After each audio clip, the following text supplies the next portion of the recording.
struggled whilst an elite few got ahead. When the people granted us the opportunity to serve in government, we had a lot of work to do. As Minister of Finance, I helped to clean up the rot of 30 years of one-party rule. We saw our country through the global financial crisis and the Stanford collapse. Through all of that, we introduced the school meals program, the school uniform program, and laptops for children.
The choice.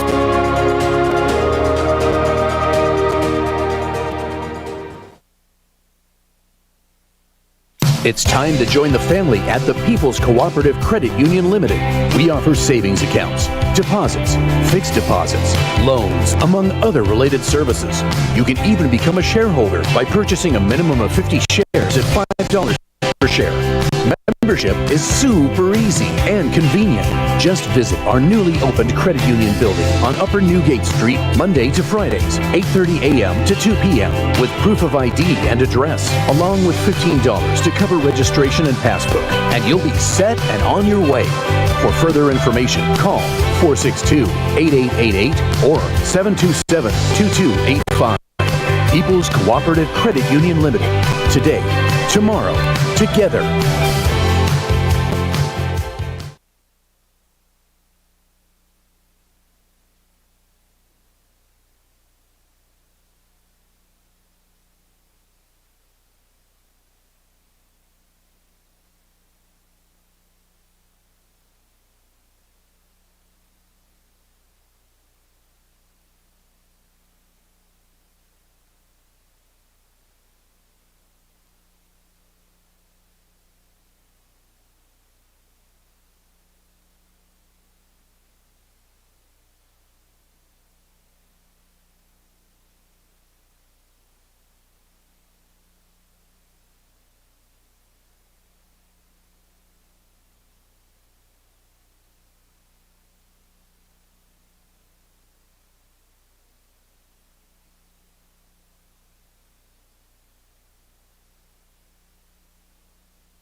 My father died when I was just 5 years old.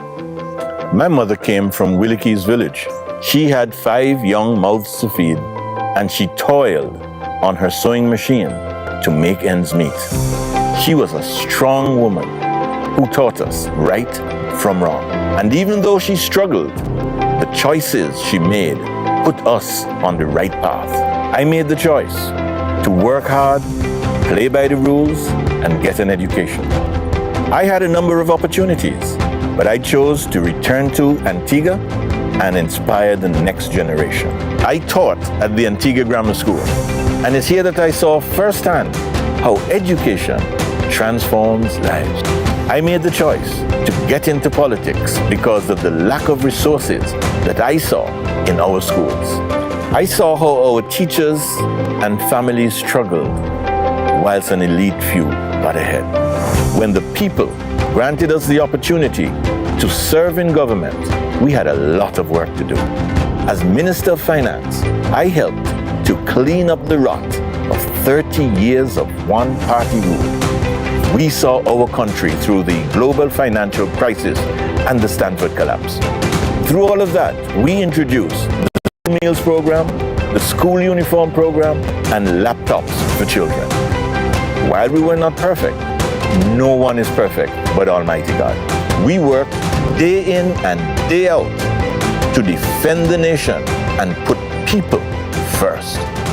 Today I see too many families struggling for a lack of jobs and the mental stress that comes with it. The cost of living is out of control, and for too many of us, water is still not readily available. And our needed pension checks are not coming on time.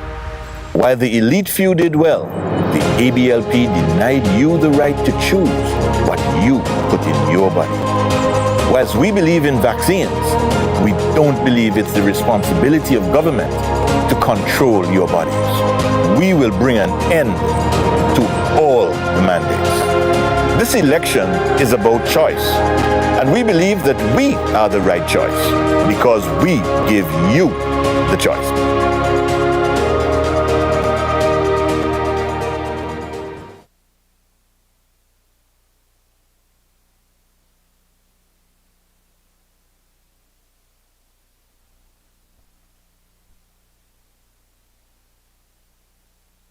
I just feel like people not understand me. I don't want to even give me a chance. Go to school, my hard skill. I'm a hard worker, but there's just not enough jobs out there. The economy is so bad that I'm ashamed to say that we're in the year 2022 and water hardly one near the pipe. Now them can't tell how we, in order to get a job, I must take the job. I understand the vaccine is a good thing and all that, but I just hate the fact that it's mandated.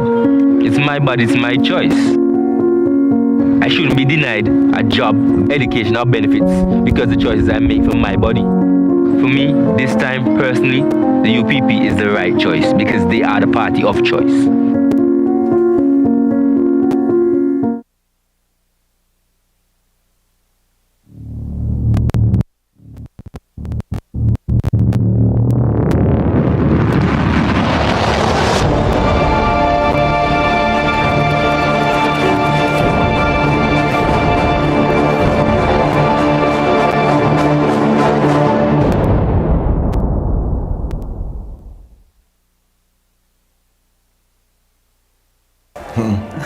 One gone, can't wait no more. Hello, good evening, and welcome to the Captain's Corner.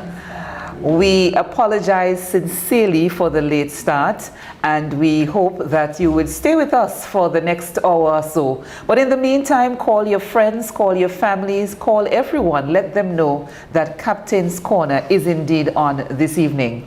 Thanks again for joining us. And of course, the captain is in the house, Harold Lovell. Good evening. Good evening. Better to be here than anywhere else. And so I'm happy to be here with the audience and to start another edition of Captain's Corner. Okay, good. So you were on the field again this afternoon, from the field to the hot seat. Let's know what happened this afternoon. What was that this about? afternoon, yes, indeed. I came straight from the Lower Otters community where we were giving support to Sister Gladys Potter. And we are innovating with several new political strategies.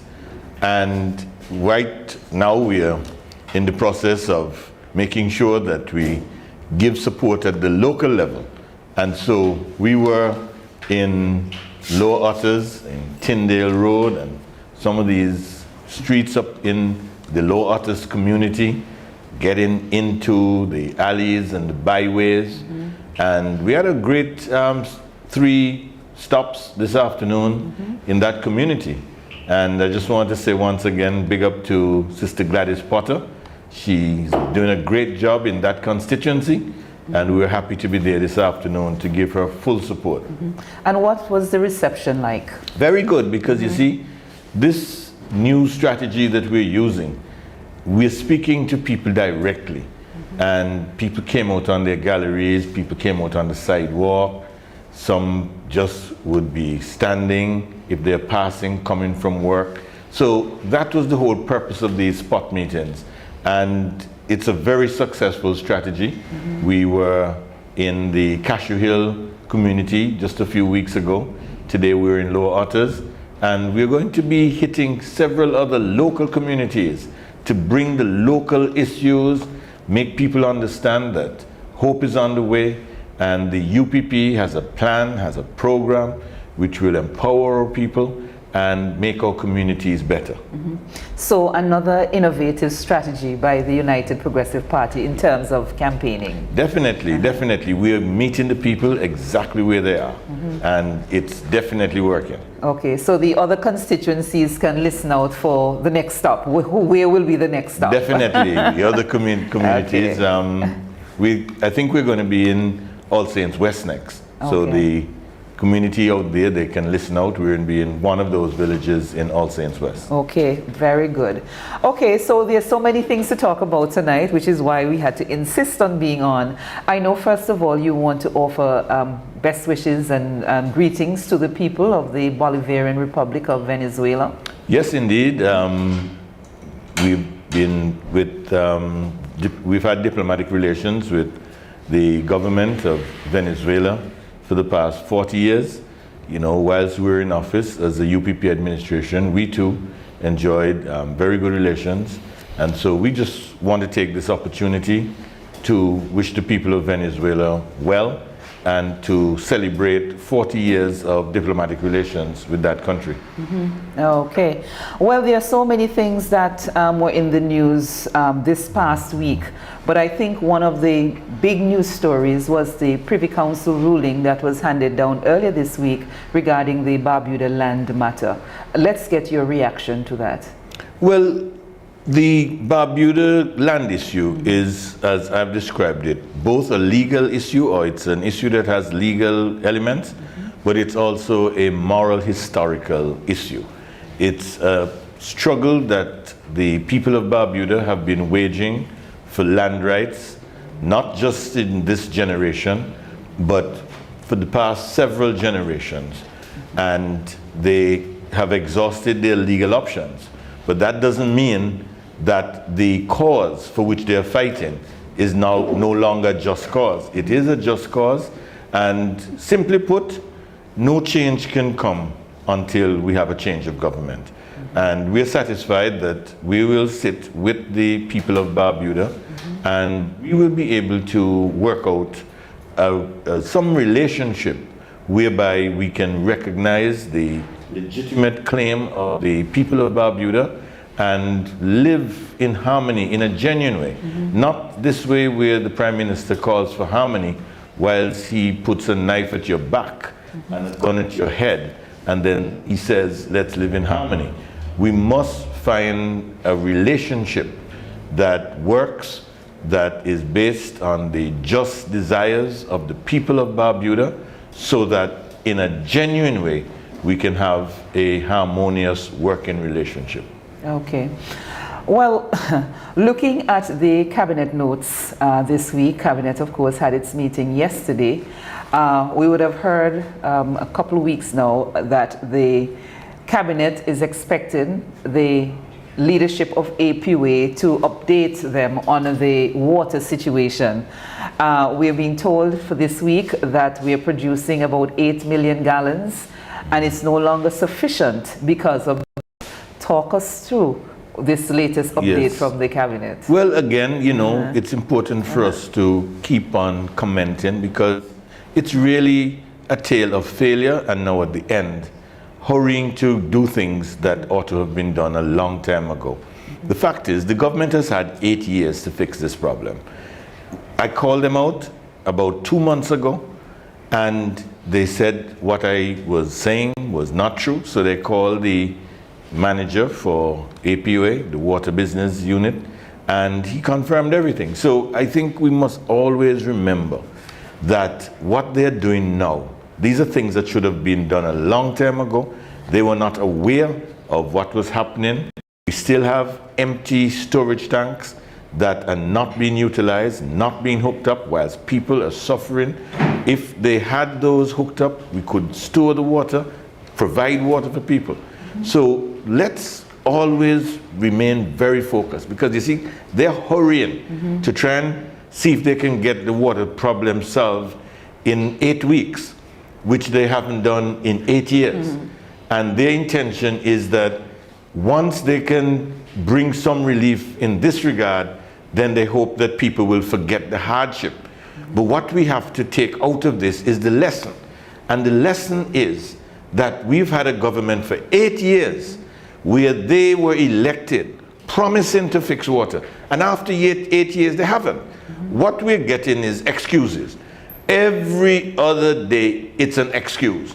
They try saying that the workers are sabotaging. Now we're hearing that there's a boat off Martinique and the boat is stuck. And before that, we were hearing different types of excuses. Every week is a different excuse. Somebody said to me, how them bad luck it's so. Every time they speak about this thing is some different excuse. So we don't know when this boat is going to come up from Martinique, but everything is because it's being done in a hurry, it's as though everything that can go wrong is going wrong. And it is for the people to really show that we are fed up, we've had enough, you've had 8 years to fix the problem, you failed, time to get going. Well, the Prime Minister is on record saying that there will not be general elections in Antigua and Barbuda until after the water problem is fixed. What do you have to say to that? Well, that's it. It's just a water election, you could say. It's not a genuine desire to care for people. That's really the bottom line. That if they really cared for people, in the 8 years that they've been in office, those water tanks would have been connected. They would have been making special efforts to make sure that people would be able to get water from the tanks, which would be able to treat the situation in a completely different way. But that hasn't happened. And so he's just hurrying now, knowing that people are so fed up of them. They are saying they will not call elections until after the water problem is fixed. So it's not about people, it's about election. It's not about making sure that people have this most essential product. It's about making sure that they give themselves the best opportunity to win the election. And with the hope that people will forget the suffering by the time the election. That's clearly what they're doing, yes. Yeah. Okay. There's so many other things coming out of the cabinet notes. I take, for example, I know you're not into queen show and pageantry and all these sort of things, but it's a decision came out, or a statement came out of the cabinet saying that a delegate for Antigua and Barbuda was selected basically by the cabinet to represent Antigua. Let me put back, an Antigua and Barbuda Labour Party delegate in their Queen Show has been selected for to represent Antigua and Barbuda in the JC's Caribbean Queen Show. And I know there's been quite a bit of furor around the country in terms of how and when would a cabinet decide who to take part, and further coming out of a political pageant to select. Let's hear what you have to say about that. As you say, you know, I'm not really a big Queen Show guy, but, you know, principle is principle.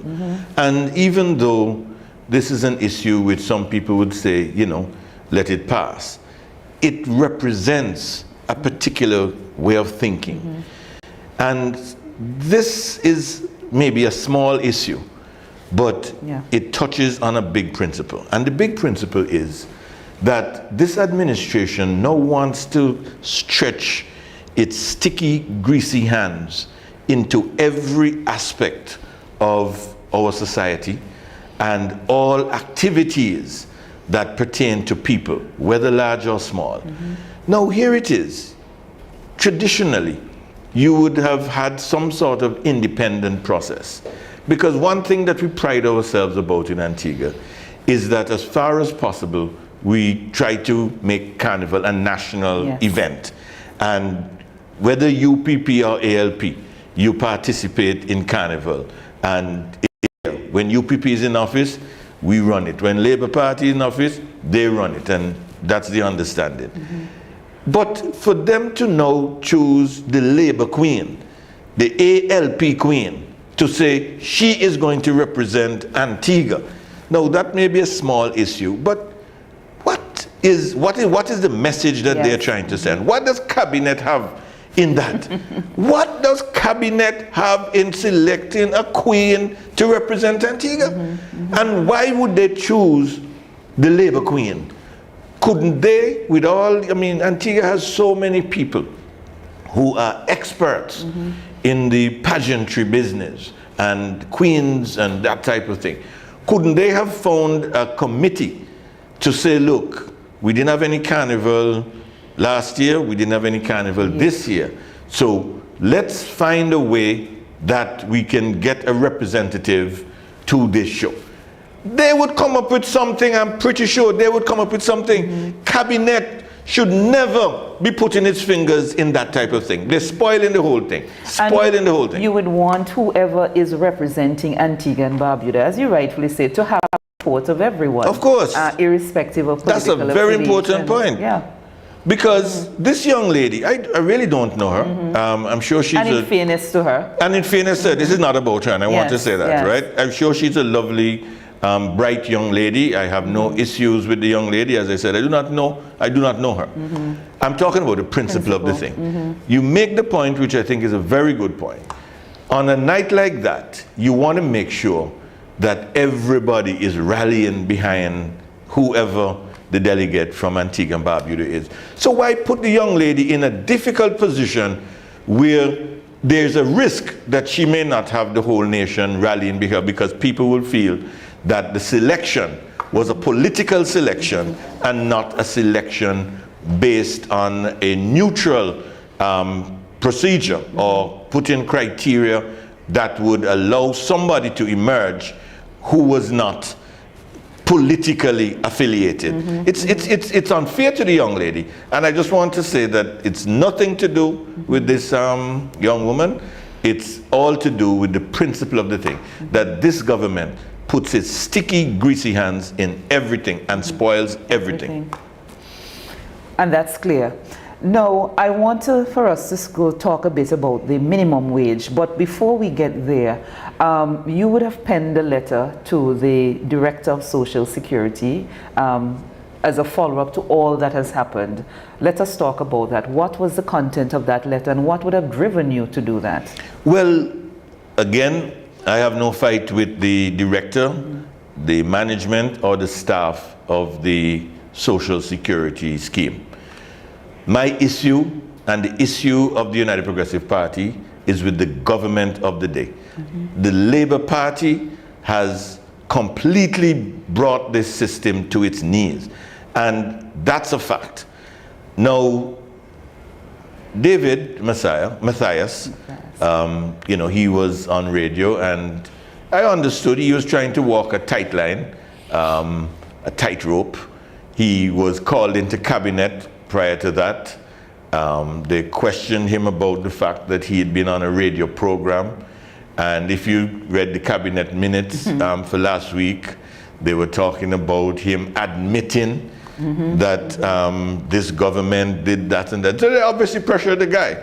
You know, well, come up to cabinet, you know, pressured the guy. So here it is, he came on the radio, and he's trying to say that this administration has paid in $300 million, which has brought down the debt significantly. And I wrote to him because I want a breakdown of that. I want a breakdown of that. Because if they've paid in $300 million, I'd like to get an idea of how that was paid out, how it was allocated, how much went to the bond, how much went to the asset swap. I'm not coming to any conclusions yet. I want to know. And so this is really an exercise in transparency. And as Mr. Matthias himself said on the radio program, he is all for transparency. So I'm just asking for transparency in Please give us a breakdown. Let us know how it was allocated, how much of this money was in cash, how much of this money was in assets. Now, the reason why I'm keen to ask that is because if that facility, the former air facility belonging to the US Air Force, if that was an asset that should have been cash, then that isn't going to help Social Security. What Social Security needs is cash. And it is important to know whether or not the asset, the prime asset that was transferred to Social Security, was it to bring down the bond, or was it part of the asset swap? I just need to know that, and I'm seeking clarification. So I'm not drawing any conclusions, I'm just asking a question. And so I have been respectful. I mean, the fact is, this guy, he used to report to me. That's when I was a minister. Yes. So yeah, I know him. But the point is, he's the director of the Social Security scheme, and I am just a citizen at this time and the leader of the United Progressive Party. And so I'm seeking this information so that we can be clear in terms of what is going on at Social Security. But we should never forget, because you know, when we hear this talk, Social Security should not be a political issue. Social Security is a political issue. It is not of our choosing. But when you have a government that for 28 years rapes the system, takes everything out, pulls out all the marrow, destroys its foundation. Because let's face it, you cannot have a scheme like Social Security in Antigua or anywhere in the world, where for 28 years you have an administration that claims that is going through prosperity, everything is so good, and they boast we're the biggest and we're the best, and you don't put any money to make sure that the seniors of the country can be looked after. Of course that's a political issue. It must be a political issue. The fact that we put the bond in place, we put a structure in place to bring it back to sustenance, that's a political issue. And the fact that whether this government is paying as it should, or whether it has fixed it, which is the main issue, it is not good enough to just say, we've paid in more than any other. Well, you've paid in more than any other for a number of reasons. One, the rate, insurable rate, that has been changed. The income level has also been adjusted from 10% to 13.5%. When that happens, obviously, especially if you have more employees, you're going to be paying more. That's accepted. But the issue is not how much you're paying. The issue is, have you fixed the problem? Have you fixed the problem?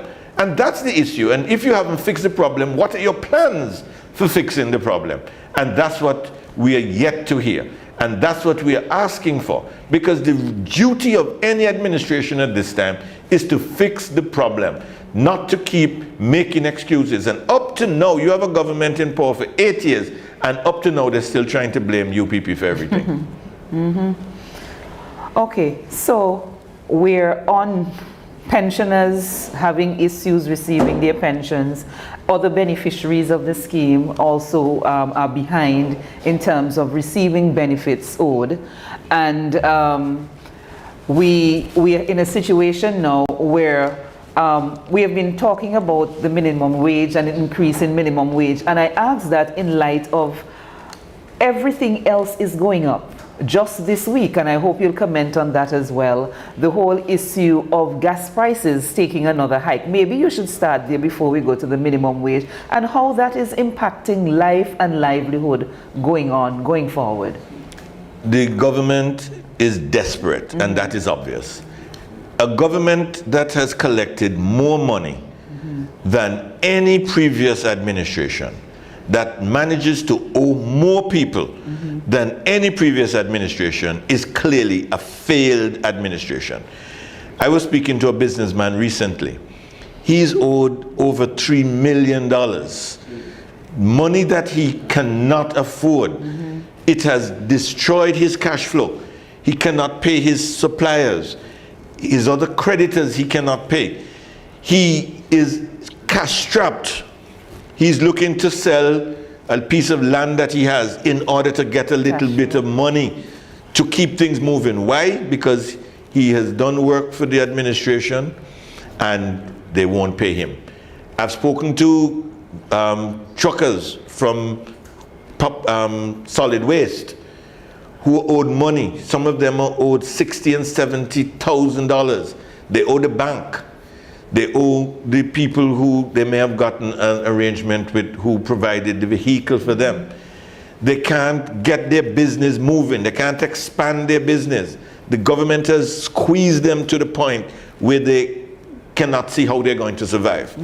This is a failed administration. So the issue of the increase in the gas price and diesel price, they're now charging $17.50. They just do that, and they're doing it because they say they can't do any better, and they're saying that they need the money. But you would ask, if it is that you're forced now to carry the price up to $17.50, and you say you can't do any better, what other measures are you putting in place to do some cost saving? Have we heard of any measure to limit the amount of gasoline and diesel consumed by government vehicles? Have we heard of any measures where they have tried to cut back on the amount of government ministers traveling? Have we heard of any measures whereby they're seeking in any way to cut the amount of money that is being spent so that they don't have to put so much pressure on people? We don't hear any of this. They just put the price on the petrol. They just put it on the diesel. And they say, well, if you can't swim, you drown. That is a cruel, wicked, heartless, unconscionable government which only thinks of what it can do to make themselves comfortable. And in the midst of all this, never forget that the only consideration they had was to ask for a pay increase. And the Prime Minister came right out, asked for a pay increase, and said that his ministers are asking for a pay increase. They're getting themselves in all little this and that. You look at what happened with the fire truck. Look at how the Prime Minister threw his Attorney General under the bus, called my name about the fire truck, and then we got to realize that the Attorney General apparently is in the mix in how that fire truck was ordered. As some sort of middleman. We don't know if he did it for free. We don't know if he did it for profit. We don't know. But what does an Attorney General have been mixed up in fire truck? And how is it that the Prime Minister could call him out? But you know, they say, right? Because you know, friend have friend. Yes. And they say that the Attorney General was furious. And he said, then the one he opened him out and start for talk. He said, and everything he know about, he talk about, but you know he talk dicty. So he didn't really say it like that. You know everything I know about, I talk about. He was vexed, vexed. Prime Minister threw him under the bus and said what? Said the bus is fit for cook's dump. Yep. You see, it's a comedy country running. I mean, analyze it. You have a Prime Minister who is presiding over a government where we had one fire truck to serve the whole country. He should hang his head in shame. So somehow now he decides to say to the Attorney General, where you go with this fire truck? This fire truck belonged down in Cook's dump. And then he comes back a few days later after his Attorney General made it known to him that he was very upset with what he said. He come back and say, oh, it was just hyperbole. I mean, the man is a comic. Yes. Who does that? Which Prime Minister comes and says the fire truck that came in, and I'm talking to the Attorney General, the fire truck belonged on a Cook's, Cook's dump, and then no come value. back, yeah, no value, that's what you say, no value. And then he comes back and say, oh, he was just talking. That's Antigua for you. That's why the country has to change. Because I don't know any other place in the world where you have this low level of governance, where everything is just, everything they touch fails. They do nothing right and nothing succeeds. And you go through the list and you can see. And in the meantime, residents, citizens continue to suffer. The minimum wage, there have been talks rather, of putting together a committee to seek to raise the minimum wage. What's the latest you've heard on that? They haven't heard anything. Yeah. You know, again, I called them out. I pointed out that the minimum wage increase that took place in 2015 came as a result of consultations and meetings that took place under the United Progressive Party in 2013, that they submitted their report in 2014, and by the time implementation came about, the government changed. We expected then that the Labour Party government would have implemented it. Took them until 2015 to do so. And since 2015, nothing has happened. I called them out about 2 or 3 months ago, and the very next week, you heard them say that they were convening the minimum wage committee. And since that, you haven't heard anything. So it was, again, just a sham. They haven't kept us updated in terms of what is happening. And it's, again, just another example of a failed experiment called the government that needs to go sooner rather than later. So in the meantime, we just sit and hope and wait. And well, workers are suffering in Antigua because the cost of living is going up on a daily basis. They haven't been able to come up with any proposals with respect to how they're going to deal with the rising prices. We have put ideas on the table. We said that we would lower the tariff, the duty, on certain essential food items and food-related items, because at least that would bring some relief to our people. We have spoken about looking to see how we can reduce the duty as well on building materials, because the cost of construction has also gone up terribly. And when you look at the amount of money that people have to pay, I mean, just the other day, you know, a 20-foot piece of 2x4, you know, I think was just, can't remember, I don't want to quote the wrong figure. But when I checked, it has gone up twice. It's like 100% increase. The price is now double. You ask, what's the price for basic things? Building materials, the price has gone up. I mean, we understand, you know, shipping costs have gone up. The supply chains have been affected by various factors, including the pandemic, now the war and so on. So these are real things that we understand. So we're not going to say that the price doesn't come at the port at a higher cost. But then when it comes at the port at a higher cost, what the government needs to do is reduce the tariff that you're taking on those goods, because with the higher cost, you're getting more tax. So instead of just taking all for yourself and let the people have to carry this terrible burden of the high price of building materials, look to see how you can adjust some of the taxes at the port. We pay ABST, we pay the revenue recovery charge, we pay customs duties. Find a way to work with these. I mean, look at the way that we brought about the Construct Antigua and Barbuda initiative, where we decided to give up taxes on many of these items so that people could build their homes at a cheaper cost. They need now to look to see, okay, we did Kabi, that's what we did. What are you going to do? What are you doing? What adjustments can you make in order to make life easier for the people of this country who want to build something? So we're saying that a responsible, caring government would at least be looking to see how we can address those issues to bring relief to people.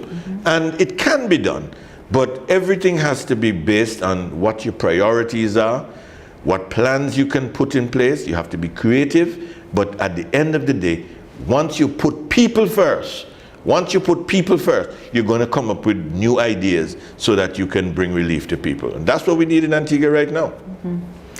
Last week, you drew attention to the plight of our young people who went off to Jamaica Caribbean Maritime Institute. And the fact that they are still waiting mostly to complete their studies and to be certified in what they're doing. Has there been any response since then, and what further do you intend to do in terms of, looking out for these young people? Well, I have spoken to some of the parents, and I've spoken to some of the students. They're very happy that I've raised the issue, and they have said to me that they are afraid to come out, and I've told them, take it easy, they don't need to come out. Many of them are now employed as cadets down at the port, and as cadets, they really have no security of tenure. Their job is basically a one-year job, and they don't know what's going to happen at the end of the year. Not only that, in 2016, when they were first given the scholarships to go away and study, they were promised jobs when they returned. And in exchange, they had to agree to enter into a bond. And that was to say that they promised that after 4 years, they would return to Antigua and they would give at least 3 years service as engineers or as harbor pilots. And they were so excited, as I said the last time, looking forward to this. And now they're being employed as cadets on a one-year gig. Now, at the end of that year, they don't know what's going to happen. So everybody is really very nervous, and nobody wants to risk the chance of being victimized, because they all say, these people are very vindictive. So we're telling them, stay low, have nothing to say, I will speak on their behalf. That's my job, to be the voice for those who do not have a voice in situations such as this. But I feel it for the parents. Many of them have thanked me for coming out and raising this issue, and I'll continue to speak about this issue. I'll keep it on the front burner, because they've taken advantage of these young Antiguans and Barbudans. They've taken a terrible advantage of them. And what message is it that they're sending to young people who have hopes, who have bright hopes, in terms of an investment in them, and then to come back home and make a contribution to that they have no real interest. No real interest. And that is so clear. How could it be that you have young students, can't get their degrees, can't do their receipts, couldn't go to the graduation, can't do the short courses, the external exams, can't do any of that. You just leave them flat on their faces, just like that. Then you hire some of them as cadets. Cadet is what you are when you're a student. So you just hire them as though they've never qualified. Those who may not have been able to get a job at the port, even if they wanted to go overseas, they can't go anywhere. The first thing they're going to be asked is, where are your papers? They have no papers. And there's no urgency. No urgency at all. They just have these young people hanging on by a thread. It is a wicked act on this government's part. Really, really wicked. And I listened to the news today, and I said, there they go again. There they go again. There was a young man who he had done all the work to prepare the papers to go to Rwanda as a delegate, from Antigua. He was going to be a youth delegate.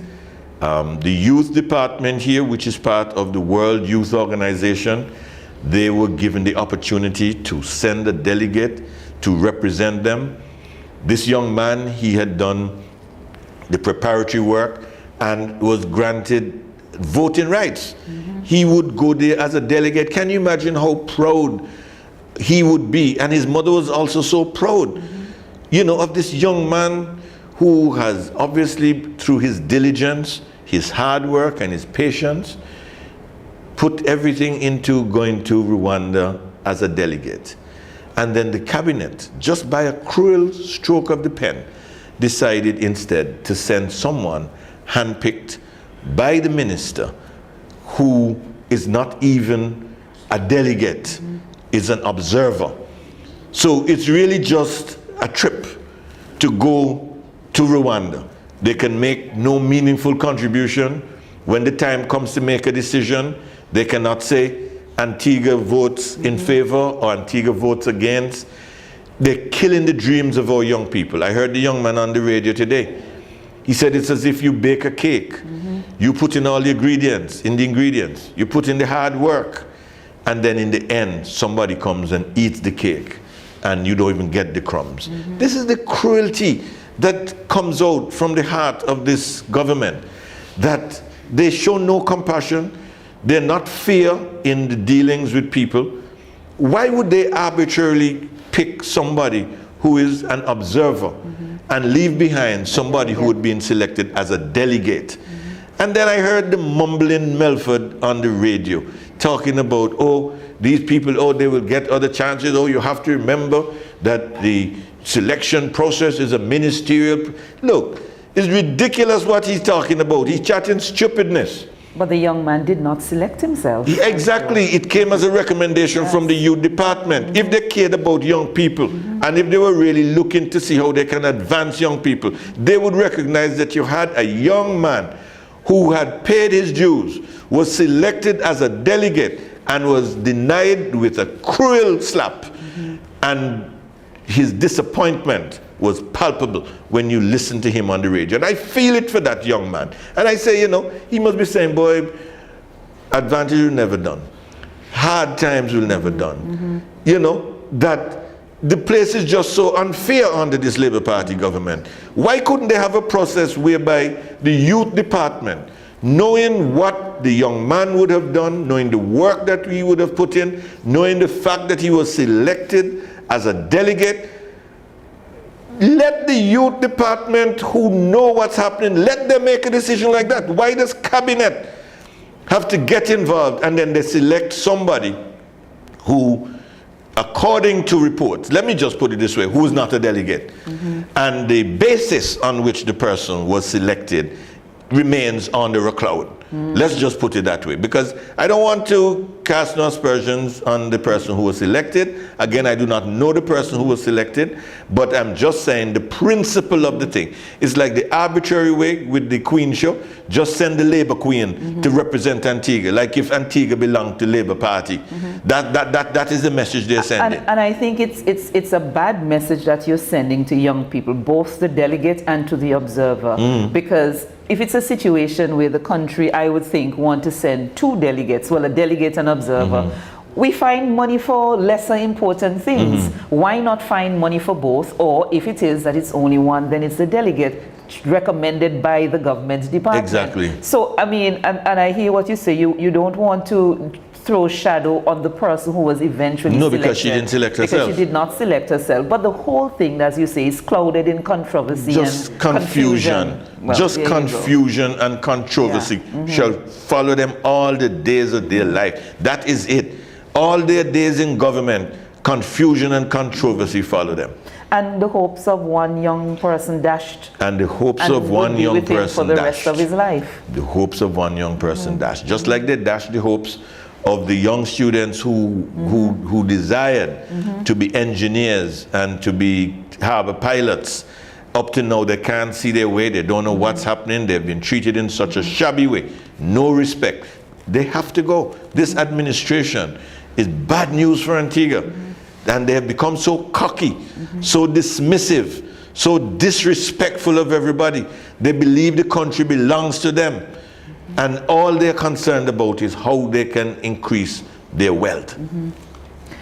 We have a situation, a sensitive issue, which is what I would call it, where, and I am not drawing attention to the young lady in question, but we have a prime minister who, for several weeks now, had to find ways to somehow seek to discredit the UPP candidates.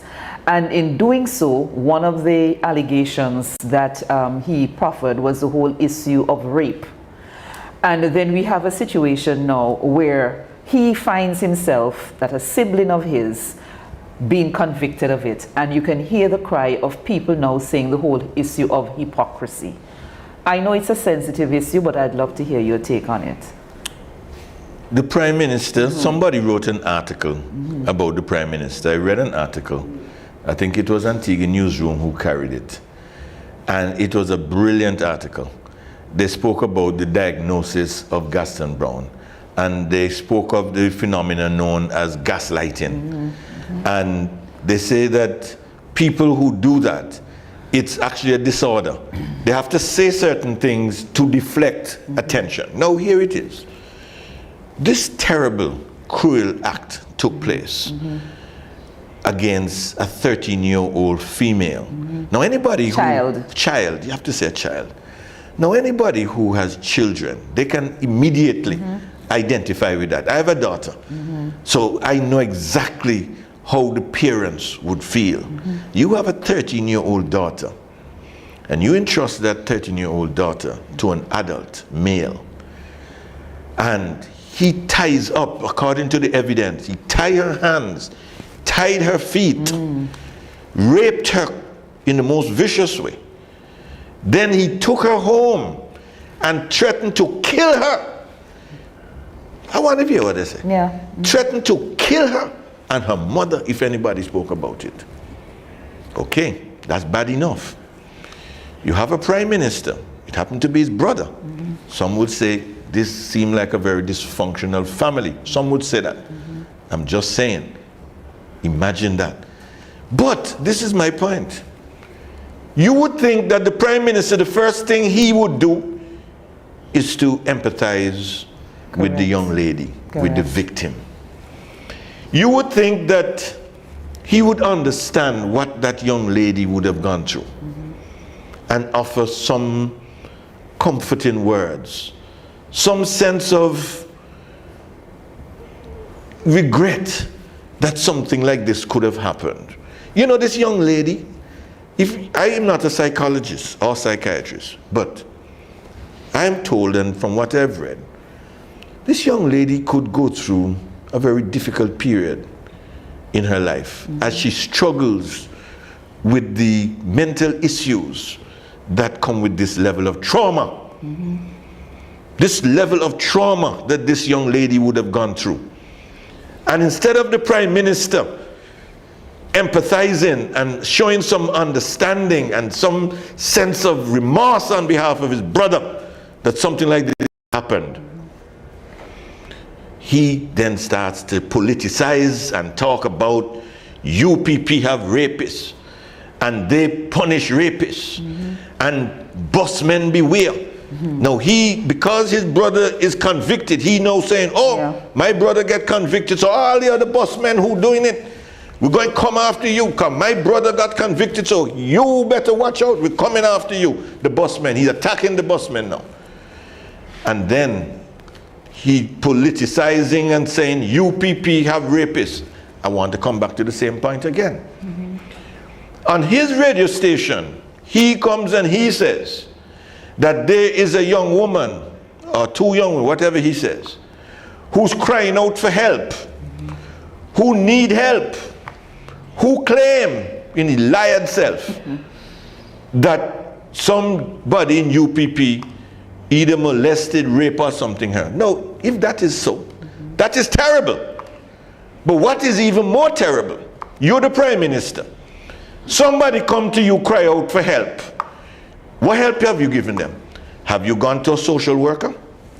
Have you gone to a nurse? Have you gone to the police? Have you gone to gender affairs? Have you done the responsible thing? Have you tried to bring relief to this young lady? Have you tried to get her professional help? No. All he's doing is saying about UPP have rapists. We don't have a rapist, but I'm saying if you know we have rapists, say who we have. And let the person sue you. Let the person sue you. But he's just deformed in his mental development. He's deformed. He doesn't think like normal people do. And I have to say to you, and this is another very sensitive issue, and I've raised it before, it's a sensitive issue, but it is a national issue. Because if I suffer from diabetes, and I'm supposed to take diabetes tablet, and I don't take my diabetes tablet, and my sugar goes sky high, and I am placed in jeopardy in some form, that is a national issue because you are an elected representative of the people. Take your diabetes tablet. If I don't take my pressure tablet, if I'm supposed to take them, and my pressure goes up, and it causes me to get a stroke, just for argument's sake, Yes, yes. that's a national issue because you have to look after the people's business. And I'm saying there's no difference when you're supposed to take your Risperdal and you don't take it and you behave in an erratic way, chat a lot of foolishness, behave in a manner that no other prime minister has ever behaved, no other prime minister anywhere in the Caribbean behaves. We're saying take your Risperdal. Take your Risperdal, because when you don't take it, you create a situation of risk for this country with your erratic outbursts, your petulant behavior, your temper tantrums, your picking on people for no reason. All of these things are a sign of somebody who has a problem. And I'm asking the Prime Minister, the people who have suffered in the way that you have described, you should be trying as an adult, as a leader of this country, to be bringing some form of professional help to those persons. To the young lady who was cruelly raped by your brother, that's not a matter for you to begin to talk politics. That is a matter for you to offer words of empathy, comfort, sympathy. Recognize that this is someone who will have to fight a traumatic experience, probably the worst traumatic experience they will ever have in their entire life. As a leader, your job is to step up to the plate and be responsible and stop being the child that you are, behaving like a little schoolboy who never see come see. Okay. Now, last week as well, we were speaking about the whole development of the waterway and the bridge work in your constituency, St. John City East. And you made some comments concerning the sequence of events in terms of when documents were processed, when they were approved. And apparently we are understanding that the chief environmental officer said in a radio program that things are not really the way you outlined it, basically at variance with what you said. I'm giving you the opportunity to, set the record straight where that is concerned. Well, what I heard her say that the money was disbursed in 2016. Lamin Newton asked her the question, and don't talk about him, right? Don't start me up on him either. I did not. He asked the question, when was the money disbursed? Well, the money was disbursed in 2016. That's what I said right in this chair, right here in front of the same camera. That I said the consultations began somewhere between 2012 and 2013.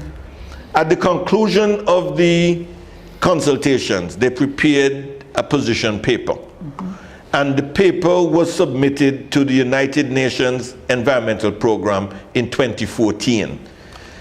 That the United Nations Environmental Program sent it back to them with certain recommendations for them to adjust the paper, which they did.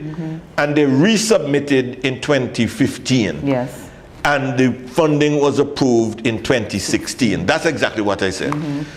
So well, the impression then I heard the Prime Minister again, completely twisting the story. I never said that the funding was approved in 2008. No. Where did he get that from?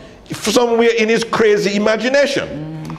Somewhere in his imagination, he comes up with this thing that I said, that funding was approved in 2008. I never said that, but it comes back to the point I was making before. The guy's going off. He's hearing things that nobody else is hearing. He's seeing things that nobody is seeing, and he needs to be rescued from himself.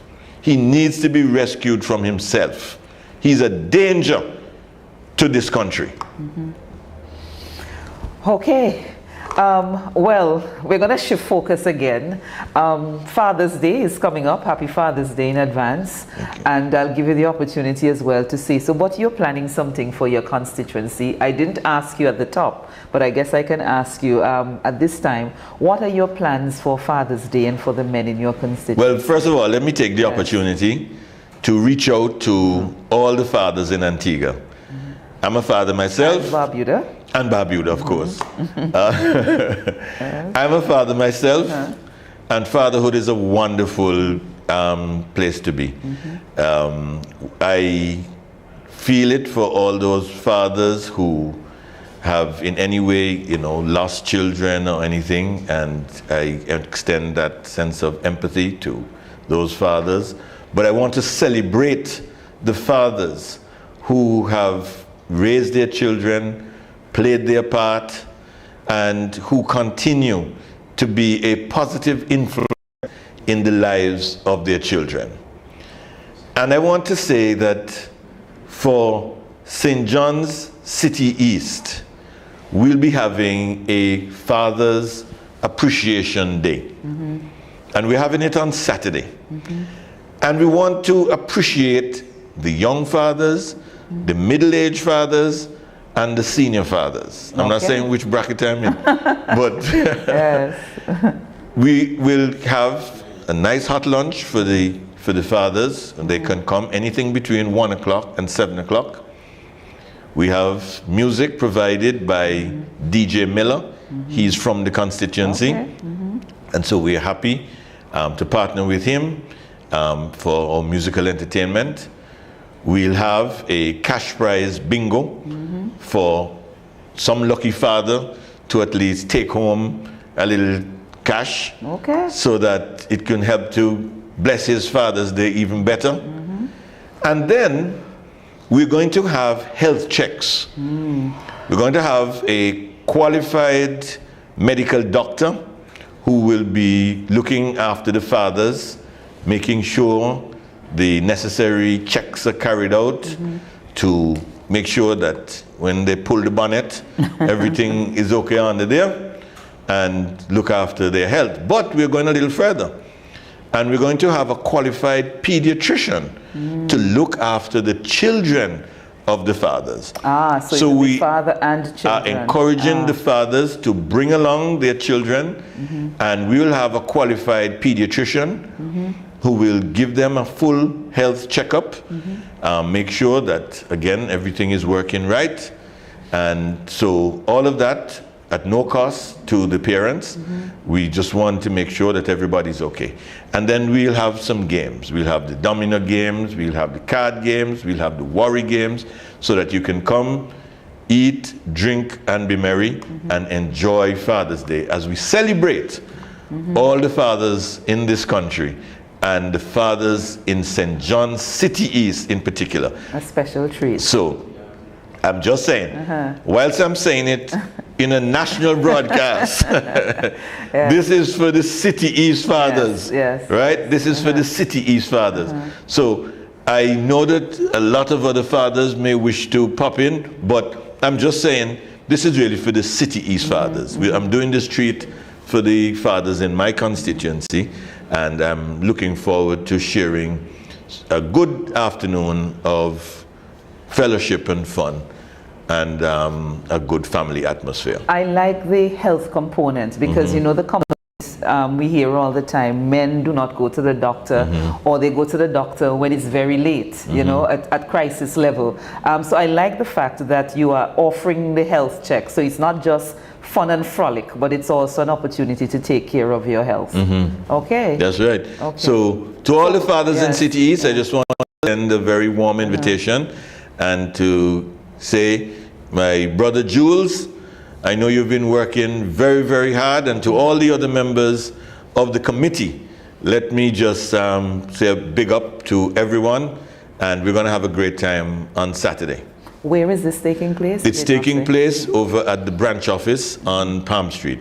We'll be over at the branch office, the St. John's City East UPP branch office, the Solution Center. That's where we'll be, and that's where we're inviting all the fathers of City East to. But if somebody pops in, I'm sure you wouldn't say you're not welcome. We're not going to chase anybody. It's one love still. But your target audience is City East. It's one love still. One love still. Okay. Well, we are wrapping up at this time. If there's anything finally that you want to touch on, this is your opportunity so to do. I just want to once again wish all the fathers in advance happy Father's Day. I want to say to the people of Antigua and Barbuda that the hike in the gas price of $17.50 is a wicked and unconscionable act.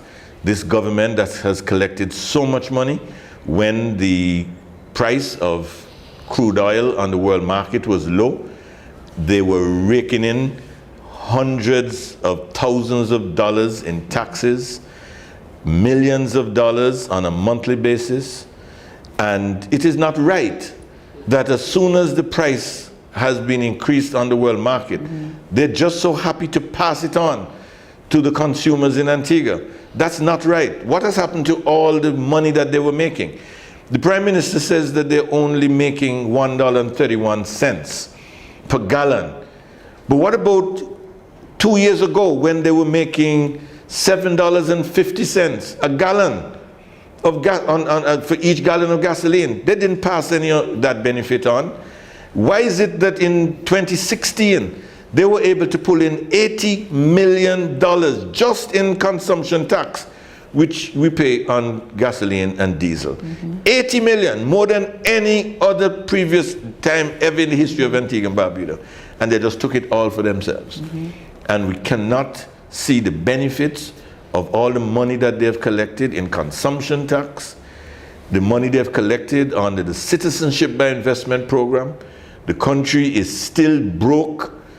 It's a shame. It's a disgrace. And we're saying that the time has come for this administration to go. Not only are they incompetent, but they are disrespectful to the people.